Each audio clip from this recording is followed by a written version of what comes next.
여러분 반갑습니다. 여러분의 멘탈 전도사 천만쌤입니다. 어느새 또 저녁 시간이 다가왔네요. 한번 더 살펴보도록 하겠습니다. 오늘 아주 다양한 소식들이 있네요. 보니까 뭐 정치적인 관련된 이야기 하려고 하다가 제가 뭐 정치적인 이념 싸움 뭐 그런 거 하려고 하는 게 아니에요.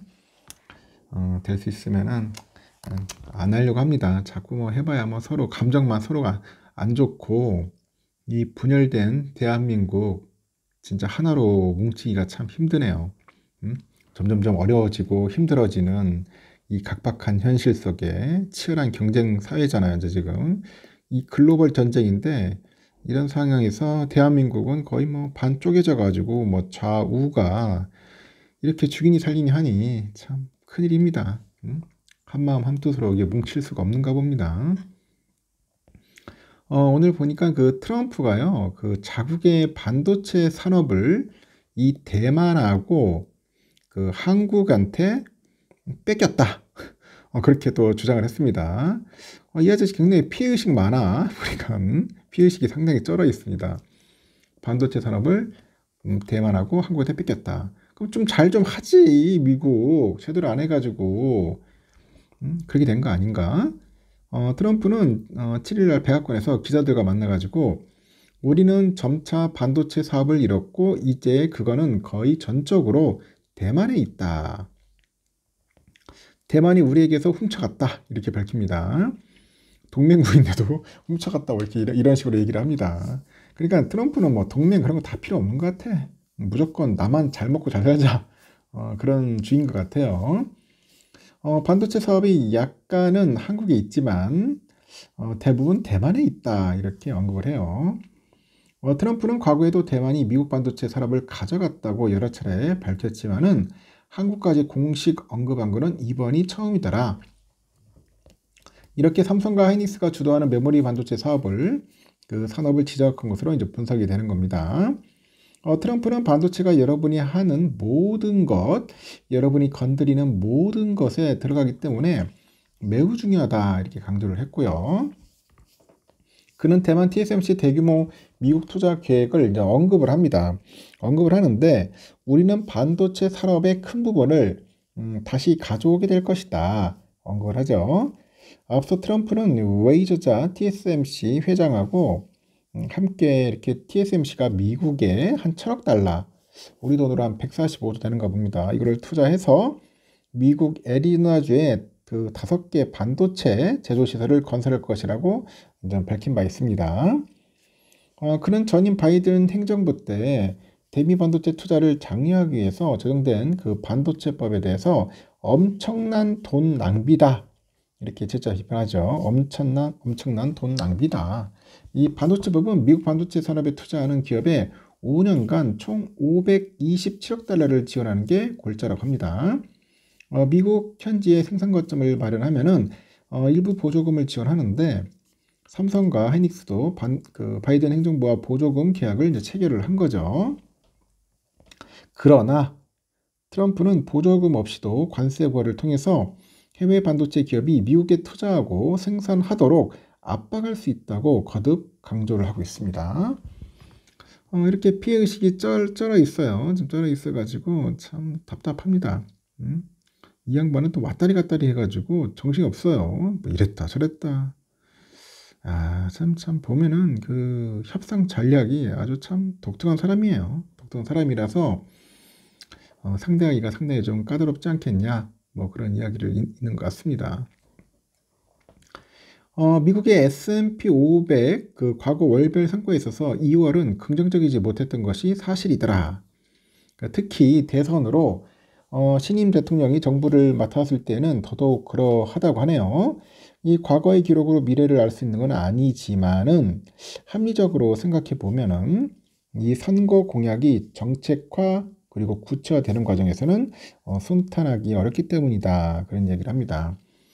지나고 나서 2월을 생각해 보면 1월 폭풍처럼 지나갔던 중국, 멕시코, 캐나다 이 세 나라에 대해서 이 관세 폭탄 선언 그리고 지연 등의 이벤트가 시작이었던 것 같아요. 하지만 이는 모두 지나간 일에 대한 해석이고 그때 팔았어야지 하고 말하는 무책임한 말과 동일하다고 생각을 하겠죠. 트럼프의 대통령의 징검다리 임기임을 고려하면 당연히 이해가 될 수도 있었기 때문에 미래는 우린 결코 할 수 없다. 미국 주식에 있어서 여러분 문제가 됐던 것은 기업들의 예상 실적이라고 하죠. 작년 말에 예측했던 것과 같이 예상 실적은 올해도 작년 대비 10%를 넘어갈 것으로 예상되지만 그 예상치가 소폭 축소됐다. 그 팩트셋에 따르니까 작년 말에는 올해 S&P 500 기업 이익이 24년 대비 14.9% 수준으로 상승할 것으로 판단을 했지만 2월 14일 기준으로 보니까 2%포인트 하락한 12에서 한 13% 정도 수준으로 이제 예상을 한다고 합니다. 물론 이 수치는 2월 말 블룸버그 기준으로 다시 작년 말 예상치 수준으로 이제 상향 조정되어 가고 있다고 합니다. 실적 발표 중간에 기업들의 가이던스하고 이 거시경제 상황 등 이 트럼프의 정부의 관세 강경 정책이 복합적으로 영향을 미친 것으로 보이는데 다만 시간이 지나면서 기업들이 이러한 이슈들을 극복할 것이라는 해석이 가능하죠. 보통 예상이익이 빠지는 경우 주가가 먼저 반영을 합니다. S&P 500 가격은 이익이 하락하기 전 한 달에서 두 달 전에 먼저 그 조정하고 하락하는 그런 모습을 보이고 이익이 다시 회복하는 그 흐름에서는 상승을 합니다. 물론 이익이 견조해도 가격이 빠진 경우가 있는데 2024년 4월, 8월, 9월 그런 해당 모습이 관찰이 됐고 이때는 주가가 이벤트를 거치면서 빠른 시간 안에 상승 회복을 했다고 하네요. 즉 이익이 견조한 것이 확인되는 과정에서 주가가 하락한다면 이는 바이 더 딥, 이 바이 더 딥의 기회가 된다고 합니다. 바이 더 딥. 이 하락의 주범은 그동안의 시장을 이끌었던 M7이었습니다. 7개 종목 중 메타, 구글, 알파벳, 테슬라의 작년 말 이익 예상치가 과대 계상된 것으로 판단이 됐고 이를 바로잡는 흐름이 이어졌어요. 다만 해당 기업들의 상황에 따라서 이익의 예상치는 시간이 지나면서 상승 여력이 있을 수 있다고 이제 생각을 하죠. 아래 이익 예상치 흐름도 미미하지만 그런 상승의 흐름이 이제 보이는 겁니다. 우리나라와는 달리 해외 기업, 특히 미국 기업들은 기업의 이익 예상이 있어 투명하다고 합니다. 기업의 이익에 영향이 있는 요소들이 발견이 되면은 이 공식적, 비공식적인 경로를 통해서 기업은 이를 애널들에게 전달하고 애널들은 본인들의 예상치에 반영을 해가지고 투자자들에 공개를 하는 거죠. 이는 분기 중에 빈번히 일어나고 이에 따라서 투자자들은 기업들 투자에 즉각 반영을 해서 실제 실적 발표일에 기업들은 예상치 대비 서프라이즈 또는 예상과 부합하는 결과를 낳아요. 그래서 실적 발표 기간에 전체 기업의 70% 수준에 해당하는 기업들이 매 분기 지속적으로 서프라이즈를 기록하는 이유다. 그런 이야기를 합니다. 주목할 부분은 섹터는 은행과 유틸리티, 반도체, 그리고 장비 쪽, 그리고 소프트웨어 섹터라고 하네요. 이외에도 리츠가 좋은 이익 흐름을 보여주고는 있으나 최근에 가격 상승 대비 주가 수익 비율이 상승해서 투자 메리트가 소폭 하락한 상태고 다만 리츠 섹터 내 우선 종목이 있다면 아직 투자 매력은 있어 보인다고 합니다. 그 은행 섹터 내에선 대형 은행주 JP모건, 골드만, 모건 스탠리 그리고 뱅크 오브 아메리카 이런 4개 기업들 아래 하여튼 이런 기업들은 아주 매력적인 그런 PER을 보이고 있다고 하네요. 트럼프 정부의 규제 완화 정책과 맞물려서 올 한 해 기대되는 기업들이라고 합니다. 그래서 좀 금융주 쪽에 이제 많이 이야기를 하는 것 같아요. 근데 반도체하고 소프트웨어는 이익 대비 선명한 저평가가 보인답니다. 저평가. M7과 함께 연초기간 조정을 소화하면서 가격 메리트가 상승했다. 그리고 MSCEO의 우려와 같이 AI 투자 버블 논란이 있을 수도 있겠지만은 AI 산업이 이익을 내는 것은 시간 문제로 보여지고 지금과 같이 가격과 PER의 괴리가 나타났을 때 모아가는 것이 미래 수익의 근간이 될 것으로 판단한다.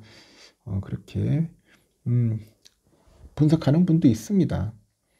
지금 주가가 좀 많이 빠지다 보니까 이제 좀 모아할 때 아니냐 뭐 그렇게 예상하는 분도 있고 한편으로 걱정하는 분도 있겠지만은 항상 남들이 겁먹고 쫄아있고 두려워할 때가 또 기회인 것 같아요. 그리고 공포지수가 상당히 극에 다를 때 빅스라고 하죠. 빅스. 이 빅스가 한 30에서 한 40 정도 되면은 극도의 공포감을 나타내는데 이때가 가장 좋은 기회라고 하더라고요. 그때 열심히 모아가지고 나중에 또 여러분 알다시피 또 주가 오르면 팔면 또 그때 가서 여러분들이 차익 실현하시면 되지 않겠나 생각이 듭니다.